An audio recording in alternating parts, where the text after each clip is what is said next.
જરા મારી જોડે ભારત માતાનો જયકારો બોલાવીએ ને પછી આગળ વધીએ. ભારત માતા કી. મંચ પર બિરાજમાન ગુજરાત પ્રદેશ ભારતીય જનતા પાર્ટીના અધ્યક્ષ શ્રીમાન રણછોડભાઈ ફળદુ, ભૂતપૂર્વ કૃષિ મંત્રી શ્રીમાન રૂપાલાજી, મંત્રીમંડળના સૌ સાથીઓ, સંસદ સદસ્યશ્રીઓ, ધારાસભ્યશ્રીઓ, તાલુકા પંચાયત, જિલ્લા પંચાયત, નગરપાલિકાના સર્વે આગેવાનો, સહકારી ક્ષેત્રના સૌ આગેવાનો, પૂજ્ય સંતગણ અને આજ સવારથી આ સદભાવના મિશનને આશીર્વાદ આપવા પધારેલ આ વિરાટ માનવ મહેરામણ, ભાઈઓ બહેનો, આજે અમરેલીએ રંગ રાખ્યો છે.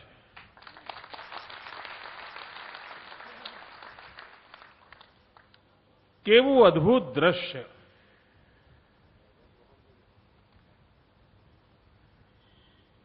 હજારોની સંખ્યામાં માનવ મહેરામણની જાણે આમ ધોધ વહી રહ્યો હતો. અને એમાંય જે 23,000 લોકો ઉપવાસ પર બેઠા છે એમને તો અહીં આવવાનો મોકો નથી મળ્યો હજુ. એ તો ત્યાં બેઠેલા છે.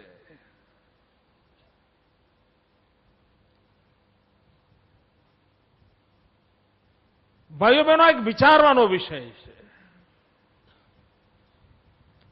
એવું તે કયું કારણ હશે કે પ્રજા આટલો પ્રેમ વર્ષાવી રહી છે? કોઈ આંદોલન હોય, કોઈ માગણી હોય, માગણી માટેની કોઈ ભૂખ હડતાલ હોય, તો જેમના જેમના લાભ એમાં જોડાયા બધા આવે ને કરે ને ચાલતું હોય. પણ આ તો તદ્દન સાત્વિક કાર્યક્રમ, કોઈના વિરુદ્ધમાં કશું નહીં. અને છતાંય માનવ મહેરામણ આશીર્વાદ આપે, આ પોલિટિકલ પંડિતોના મગજમાં ઉતરતું નથી આ બધું શું ચાલી રહ્યું છે.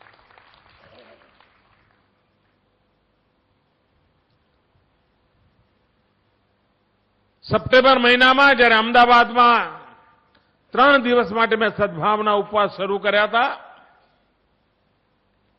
એ વખતે મારા મનમાં એક વિચાર સ્ફુર્યો હતો અને 3 દિવસની પૂર્ણાહુતિ વેળાએ મેં જાહેરાત કરી હતી કે હું ગુજરાતના દરેક જિલ્લામાં જઈને 1 દિવસ ત્યાંના નાગરિકો સાથે બેસીશ અને આ સદભાવનાની વાતને ઉપવાસના બળ સાથે આગળ ધપાવીશ.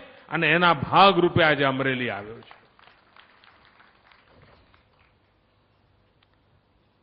અડધા કરતા વધારે જિલ્લાઓ મેં પાર કરી દીધા છે. કુલ 33 ઉપવાસ આદર્યા છે. એક પછી એક જિલ્લા કરતો જઈશ. આપ સૌના આશીર્વાદ સાથે એની પણ પૂર્તિ થશે. ભાઈઓ બહેનો, આજે દુનિયામાં ક્યાંય પણ જાઓ, કોઈની સાથે વાત કરો તો ગુજરાતની ઓળખ બની ગઈ છે વિકાસ. એક જ ઓળખાણ હવે ગુજરાતની રહી છે, વિકાસ. તમે ગુજરાત બોલો તો સામેવાળો વિકાસ બોલે, અને તમે વિકાસ બોલો તે તરત જ ગુજરાત બોલે. એક જ સિક્કાની જાણે 2 બાજુઓ. અને કોઈ ક્ષેત્ર બાકી નથી રાખ્યું. જ્યાં નજર પડે એમ લાગે કે અહીંયા કંઈક કરવા જેવું છે, આપણે પ્રયત્ન કર્યો જ હોય.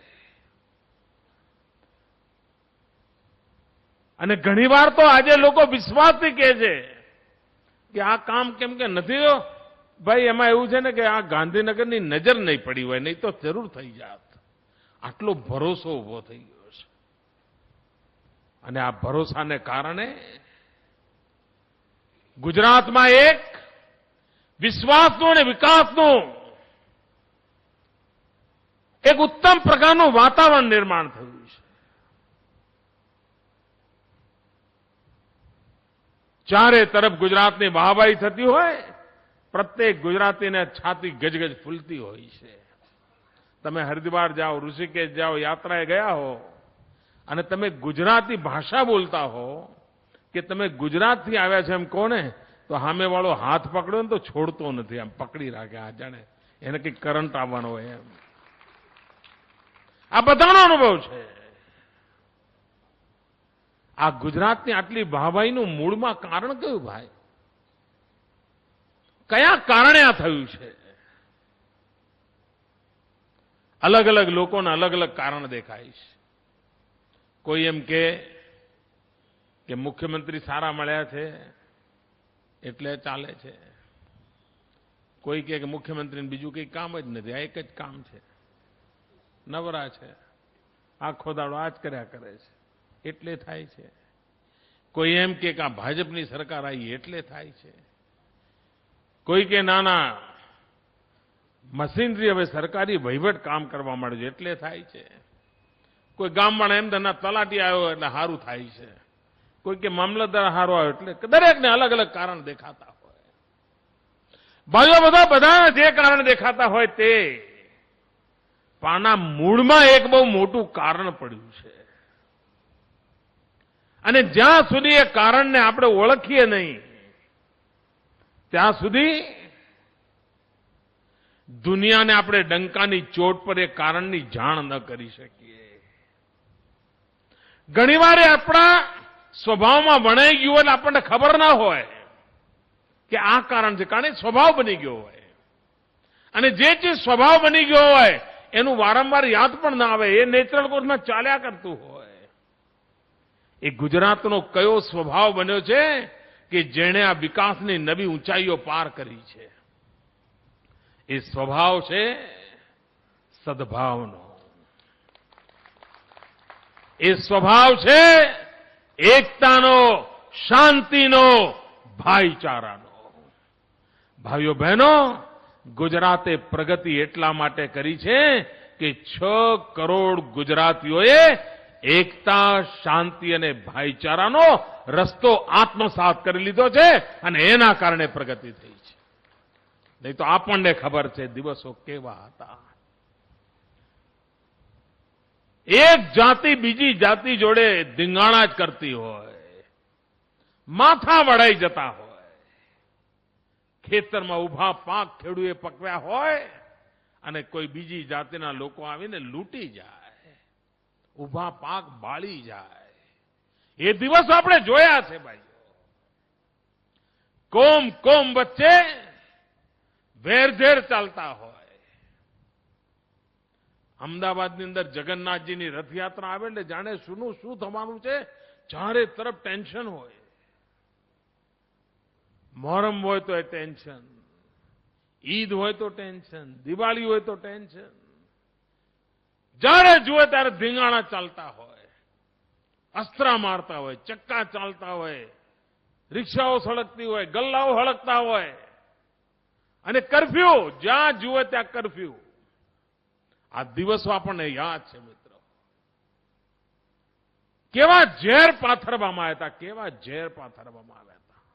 અને કેટલાક લોકો તો કહે કે તું ફલાણાની કોખથી જન્મ્યો છું ને તો મારે ત્યાં પગ નહીં મૂકવાનું, એવું બોલાતું હતું. આટલી વિકૃતિઓ હતી. એમાંથી બહાર નીકળીને ગુજરાતે શાંતિ, સદભાવ, એકતા, ભાઈચારો એનો રસ્તો અપનાવ્યો. અને એના પરિણામે આજે ગુજરાત વિકાસની નવી ઊંચાઈઓને પાર કરે છે. આ વિકાસના યશદાર કોઈ હોય, યશના ભાગીદાર કોઈ હોય તો આ મારા 6 કરોડ ગુજરાતી ભાઈઓ બહેનો છો, આપ સૌ છો. અનેક રાજ્યોની અંદર આજકાલ સ્પર્ધા ચાલે છે ત્યાં લોકોને સમજાવવું હોય તો ત્યાંના રાજકીય નેતાઓ ગમે તે પક્ષના હોય ત્યાંની પ્રજાને સમજાવવું હોય તો સીધે સાધું શું કહે છે કે જો અમે સત્તામાં આવીશું તો અમે ગુજરાત જેવું કરીશું. આજકાલ ગુજરાત જેવું કરવું એ મોટો સિક્કો થઈ ગયો છે, વટાવવા માટેનો મોટો સિક્કો થઈ ગયો છે. હમણાં પંજાબની અંદર ચૂંટણીઓ છે. પંજાબના એક ભૂતપૂર્વ કોંગ્રેસના મુખ્યમંત્રી અને જે કોંગ્રેસના મુખ્ય નેતા છે એમણે હમણાં કોંગ્રેસની એક જાહેર સભામાં કહ્યું, અમરિંદર સિંઘે કોંગ્રેસની જાહેર સભામાં કોંગ્રેસના નેતા કહે છે કે જો તમે અમે ચૂંટીને મોકશો તો અમે પંજાબને ગુજરાતની જેમ વિકસાવીશું. મોદી મોડેલ. ભાઈઓ બહેનો, આ મોડેલ છે શું? આ કયો ગુજરાતનો વિકાસ છે? મારે આ બધા નેતાઓને કહેવું છે, દેશભરમાં પથરાયેલા, જેમના મનમાં ઈચ્છા હોય, પોતાના રાજ્યનો વિકાસ કરવાની ઈચ્છા હોય, પોતાના જિલ્લાનો વિકાસ કરવાની ઈચ્છા હોય અને ગુજરાતના માર્ગે સાચ અર્થમાં ચાલવું હોય તો એની સૌથી મોટી જડીબુટ્ટી આ છે કે તમે જાતિવાદના ઝેરમાંથી બહાર નીકળો. તમે કોમવાદના ઝેરમાંથી બહાર નીકળો તો જેમ ગુજરાતે પ્રગતિ કરી છે એમ તમે પણ તમારી શક્તિના ભરોસે કરી શકશો. પણ એ નહીં કરી શકે. કારણ વોટ બેંકની રાજનીતિ એ આ દેશમાં એવી સવાર થઈ ગઈ છે કે વિકાસની રાજનીતિ પર આવવું હોય તો એમને અગવડ પડતી હોય છે. વોટ બેંકની રાજનીતિ સહેલી છે. સમાજના એક નાનકડા તબક્કાને પકડો અને એને નાના મોટા ટુકડાઓ નાખ્યા કરો અને ખુરશી બચાવ્યા કરો. આ જ ખેલ ચાલ્યો છે. સમગ્ર સમાજની ચિંતા કોઈએ નથી કરી. ગુજરાતે મોડેલ આપ્યું છે. વિકાસ કરવો હોય તો 6 કરોડ ગુજરાતીઓ, 18,000 ગામ, કોઈ મારું નહીં, કોઈ તારું નહીં, કોઈ આ વિસ્તાર નહીં, પેલો વિસ્તાર નહીં, ગુજરાતના પ્રત્યેક ખૂણામાં વિકાસ થાય આ માર્ગ અપનાવ્યો. અઘરું છે, મહેનત પડે એવું છે, શરૂઆતમાં ટીકા ટિપ્પણી થાય એવું છે, પણ સાચો માર્ગ આ જ છે. અને આપણે સાચો માર્ગ અપનાવ્યો એના કારણે વિકાસ થયો છે. હું દેશના રાજનેતાઓને આહવાન કરું છું